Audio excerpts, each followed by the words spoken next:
Stipri moteris ta, kuri neprašo pagalbos.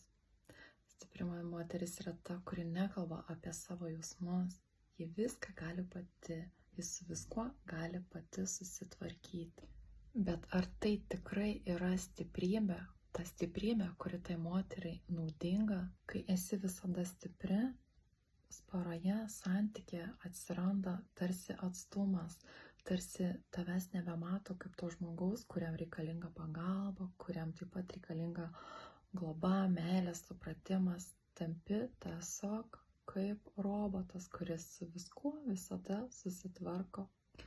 Žinoma, santykis blogėja ir kuo ilgiau būni ta stipria moterimi, tuo labiau pati pavargsti ir atsiranda ta vienatvė, tas toks didelis jausmas, jog tavęs nevertina, nesupranta ir žinoma, santykis tik blogėja, santykis tiek su partneriu, tiek su savimi.